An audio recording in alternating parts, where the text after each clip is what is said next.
Hi, I'm Doug Smith. This is the 7 March 2014 edition of Portsmouth This Week, the voice of Portsmouth Town Hall, and our special guest today is Town Council President Jim Seveney. Welcome, Jim. Welcome back to the show. Thanks, Doug. Thanks for having me. We'll be talking about the town's budget during this session and some of the key issues that relate to that. And I know you all met with the school committee, had at least one or more joint meetings with the school committee to discuss the budget. How did the meetings go, do you think? The meetings went great. You know, I mean, they were a little bit challenging, perhaps scary. We've had several meetings. The school committee has been a little bit ahead of the town in terms of 5-year budget forecasting, which it's been everybody's goal to get to that, and we are getting to that. And as you look at that 5-year picture, it becomes very clear that you can't just do what you've been doing. There isn't enough money. In fact, the town administrator, when he put our 5-year projection together, he also added some what-if circumstances. What if we kept the taxes flat? In other words, no new increases to the current tax levy. What would happen over time? Well, you run into a deep hole over 5 years. Pretty grim. It gets very grim into millions. What if we in the coming year and in years going out, ramp the tax levy increases right up to the state-mandated maximum of 4%. That doesn't really get you there either. Really? The hole's much shallower, but it doesn't really get you there. Yeah. Okay, and I think everybody would be very concerned about a path like that anyway, even if it did keep us positive. Well, none of this is necessarily new because it's been going on for some time. Right. But I think what it seems to be different now is that, number one, you're talking to the school department. The town council and the school department are talking before we get into the here's my budget, fix it kind of thing. Yeah. And we're not breaking new ground here. I mean, we've always done that. It's a debatable point on how effective those conversations have been. But we've always talked. I don't know whether it's state law or somewhere there's a requirement that you get together, the two entities, the school committee and the town council, prior to the budget process formally starting, right, to talk about, at least at a top level, what are your needs for the coming year. We've always done that. I think what we've done here is put some more structure and a lot more financial rigor around that discussion. And it's not just for the coming year. It's a 5-year look. We did that for the first time with this budget cycle. That's what the meeting in February was really all about. Okay. So the town administrator came prepared, along with our new town finance director, to show that perspective over 5 years. Dave Crossan, the chair of the school committee, Guerrero McGann, the superintendent, came prepared to do the same thing. And like I said, theirs is a little bit more. They've been doing this for a little bit longer. So they showed us what this would look like back in the fall. Now, in the past, what do we do? Just look ahead like a year or two or something? Yeah, you look ahead a year or two, and and it's, I mean, you have to make some assumptions that people don't like. I mean, for instance, if you're going to project out, you've got to project tax rate increases that are not, that would be a different council's prerogative, but you have to start somewhere. So that's where we started. And for our exercise, we decided that 2.4% would be at least a benchmark, prospective tax rate increase that we would use to judge where our financial path leads in the future. So both sides used that, and very, very informative. It certainly sent the message to everybody that we have to do something different. There has to be more innovative thinking in how we deliver the services. We have to ensure that that the budget really is not just a statement of what are your priorities as a community, but a statement that we're doing the best we can with the resources that are already given by the taxpayer, you know, and we need to stand tall and be able to make that case adequately before anybody goes and asks for more. I mean, I think that's just fair. Yeah. Now, from what I read about the, I know this. I'm thinking of meeting back on the whenever it was back in February, mid-February, I think it was, where they only had 3 or 4 people from the public that attended these meetings. That's got to be kind of disappointing. But I think possibly the reason is everything is so complicated right now that people would like to see you guys come together with some kind of proposal, and then hopefully the public will come in and make comments. I mean, there are complications that are driven by the requirements under the law. I mean, you name it. The devil is always in the details, but we have to start out with a strategic perspective that can be articulated so people understand. Yeah. Okay. If you've got a strategy, people will understand. And that's why I think this 5-year budget is so important, and I think it's a great step forward. Well, that's just a piece of a strategy discussion. First, you got to understand you really do have a problem, okay, and you're going to have to do something different. Yeah. And I think that's step one. We've taken that step. Everybody is looking at that very seriously, and I think it just makes for more effective communications as we get on the path this year. Well, and I noticed that even assuming both the town and the school department, even assuming a 2.4% tax levy increase, there's still a pretty good sized deficit in 2015, next year. Yes. And I guess that's where the future discussions are going to have to go to how to fill that hole. Right. You seem to have been working pretty well with the school department this year, which I think is great. Yeah. Citizens like to see their departments working together. So how do you think that's going? Do you think it could be improved as you go forward? Well, everything can be improved, but I think it's going pretty well. I mean, there's open communications. It's transparent. We have established a task force, if you will, of the elected officials, you know, who are responsible and accountable to the voters for explaining what they're going to do, how they're going to get it done, and then stand by the result. So we've established that, and there are 3 members of the school committee, 3 members of the town council on that task force, and that group of 6 people are responsible for coming up with some recommendations to go back to the council and the school committee. Well, what can we do different? Yeah, this is a task force for efficient government you're talking about. Yes, yes. Yeah, and people should know they should go on the new town website, and you can click on a notify me of when this group is meeting, and it'll send you an email thing telling you when it's meeting and what the agenda is, I believe. So. Yeah. I don't want to dwell on the website stuff, but people ought to know that we do have a new website. It's up and running. There's more work to do on it, but it's pretty good. Yeah. You can be kept in the loop electronically if you want emails or messages as meetings come up. You can look at the agendas for past meetings as well as minutes.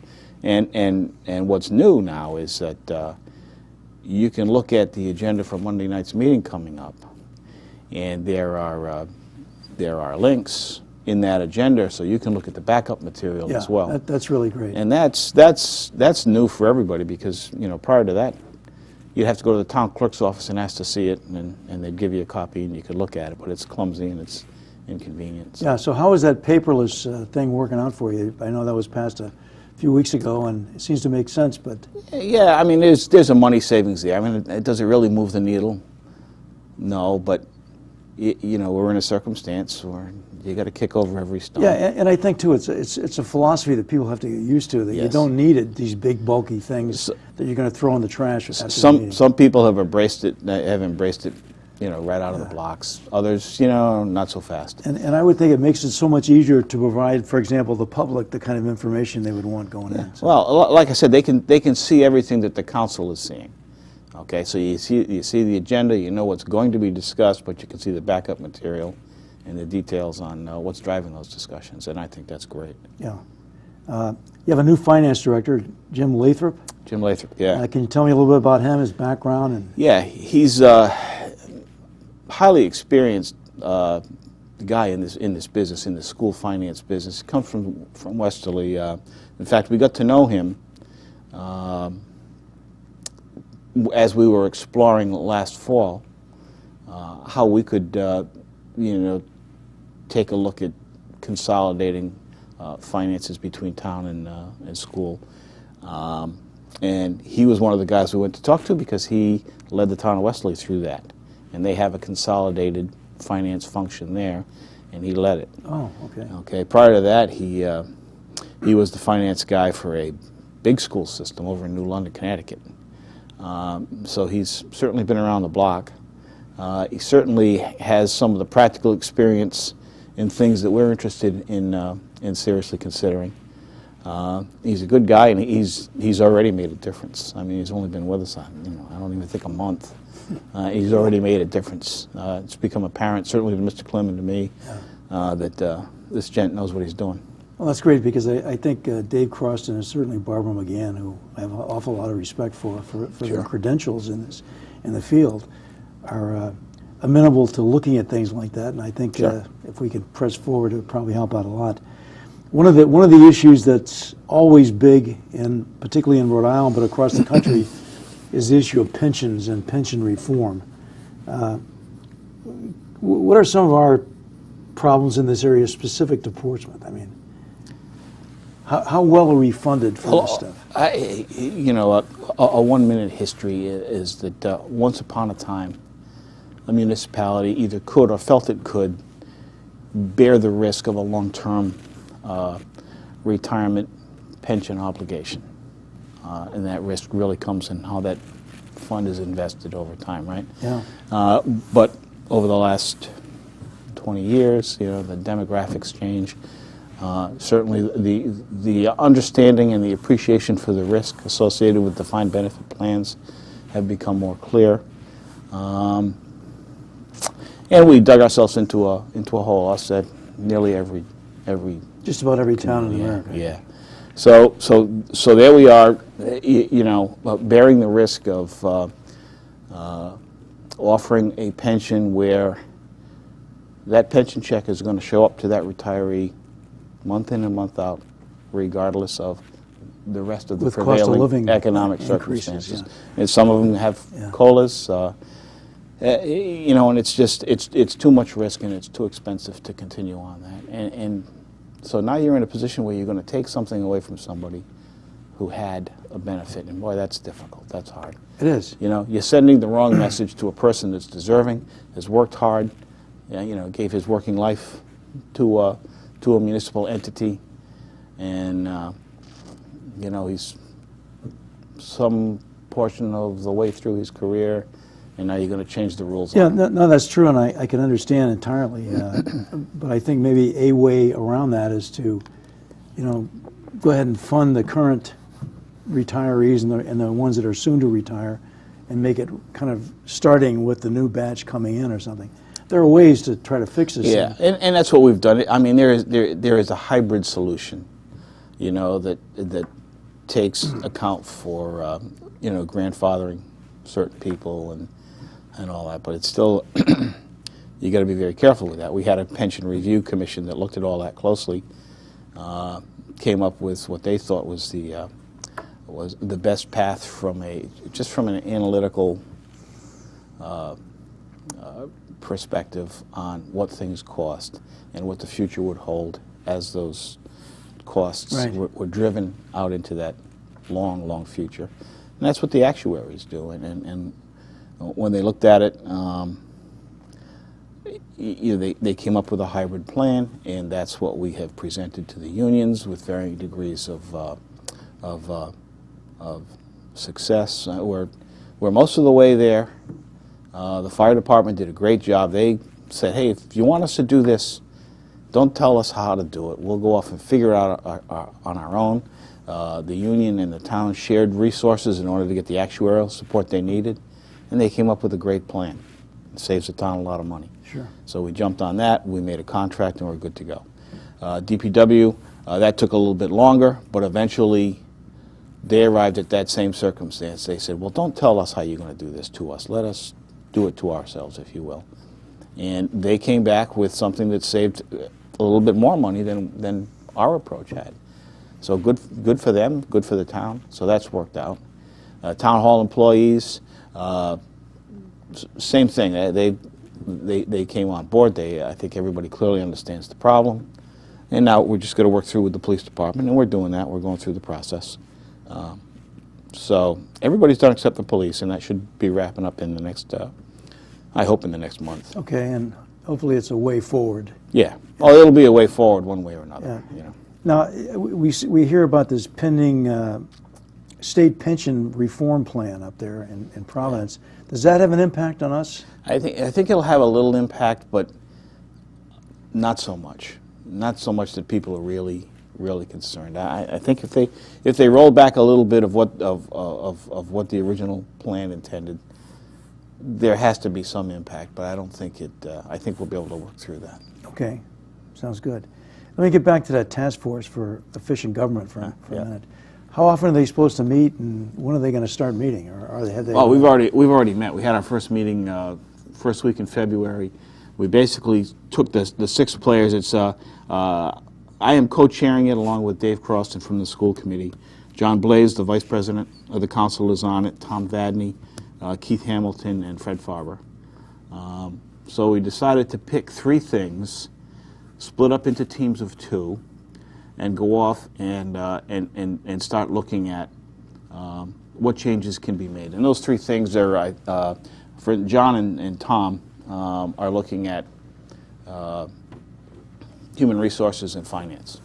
Okay. I think the school has a more mature human resources apparatus than the town does because they've got a lot of people employed. So we need to look at that. And there are differences in the requirements for the human resources stuff, but they're looking at that and the finance to say, okay, how can we, one, make sure we're doing things right.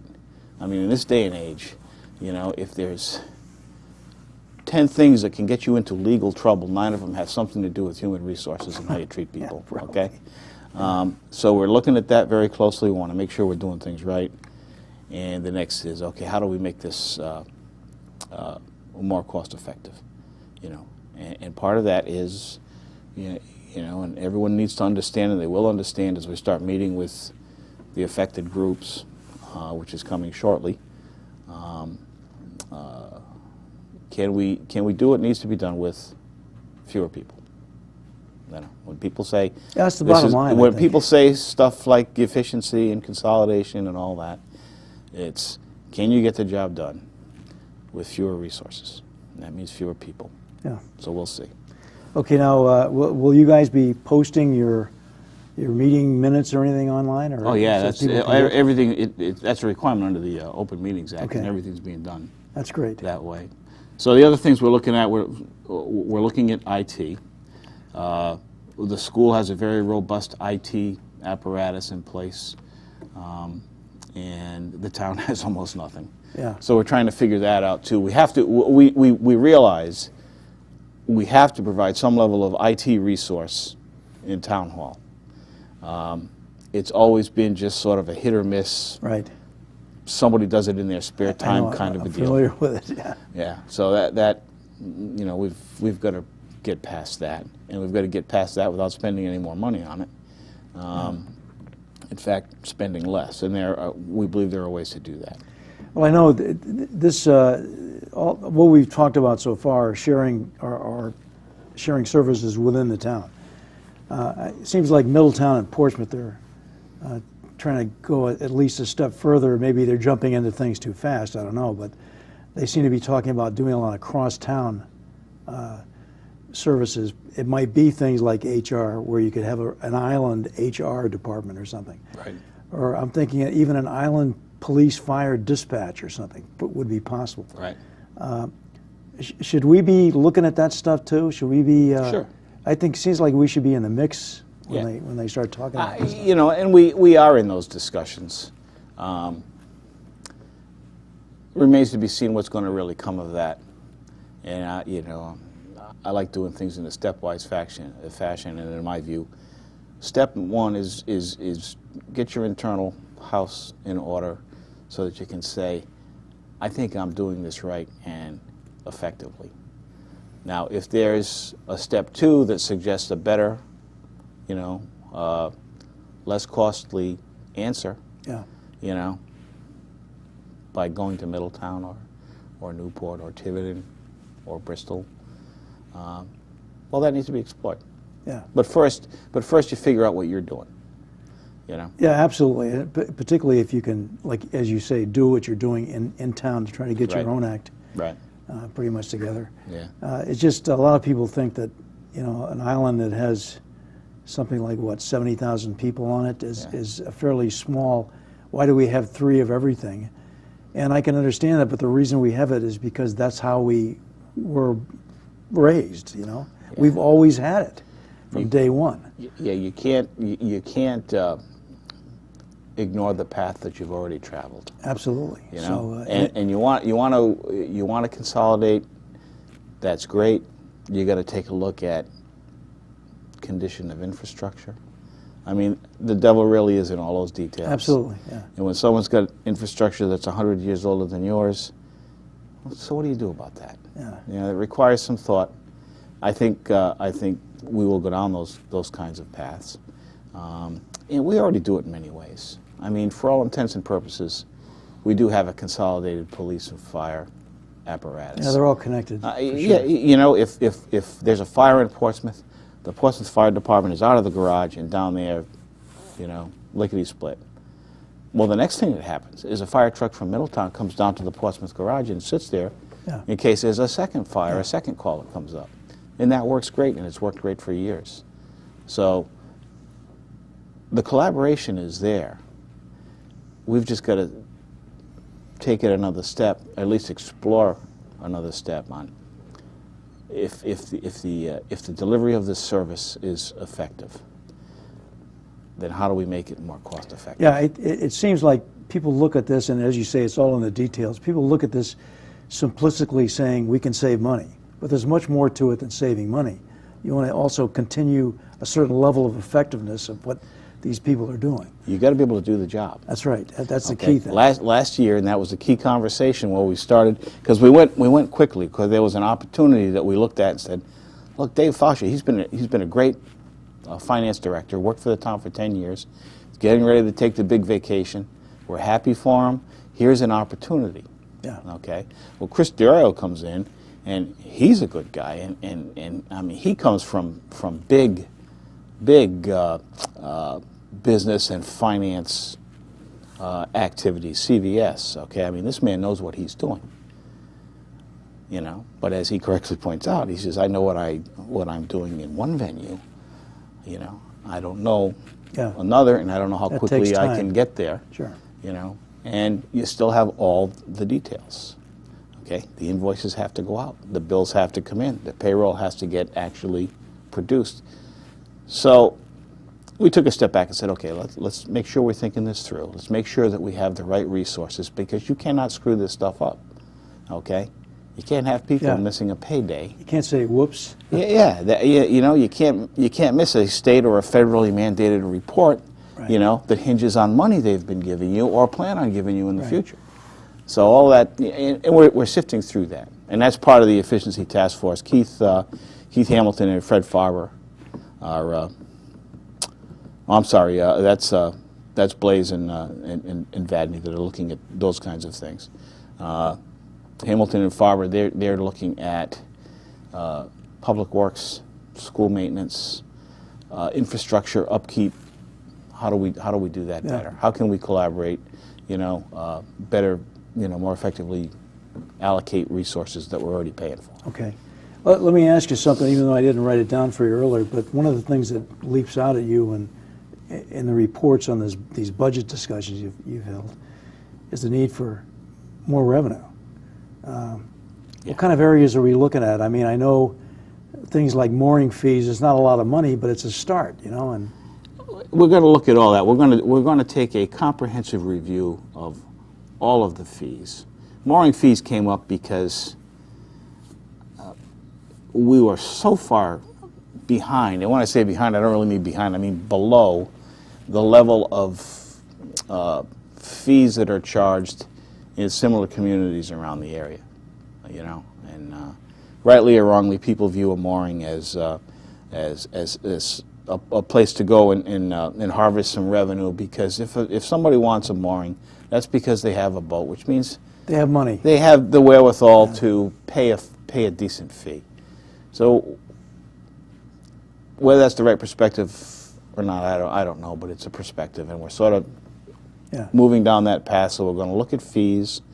You know, make no mistake. You know, when you talk about fees, you're talking about targeted taxation, and okay, I mean that's what it is. A fee is a tax, and you know, but that's all we have to work with. That and the property taxes. Well, you know, the thing is, people live in a community. You expect certain services, and they have to be paid for. And the fact is that prices continually go up. Yeah. You know, it's not like you guys want to increase taxes. It's that you have to, I think, and that's. Well, I think people should be aware of that. It's not going to just go away. The numbers that we're looking at, certainly in the forecasts, support what you just said. Okay, so are there going to be tax increases in the future? The answer is yes. We're going to minimize those. Everybody, I think, is very painfully sensitized to the choice a person or a family has on where they're going to live. Yeah. The last thing we want to do is price ourselves out of you know, the kind of quality population that Portsmouth enjoys Well, today. and the last time I looked, we're like, you know, down on the bottom third in Rhode Island. So you know, people hate you to tell them that. They don't want to. They don't want to hear the fact that from a tax load perspective, at least the state's perspective on Portsmouth is your tax load is light. Yeah. Our tax base is like $3.2 billion. Okay, when I say tax base, when you roll up the property values of everything in town, okay, it's $3.2 billion. All right. Now, part of our problem, and this leads to perspectives on the future and what do you want the town to be in the future and all that, is the ratio between commercial and residential. Yeah. Okay. We got to work on that too. And you know, there's been some work, but Portsmouth likes being a semi-rural community, if I can use that term. Our roots come from agriculture and farming, and we don't want to lose those roots. Everybody likes driving down East Main Road. It's tree-lined.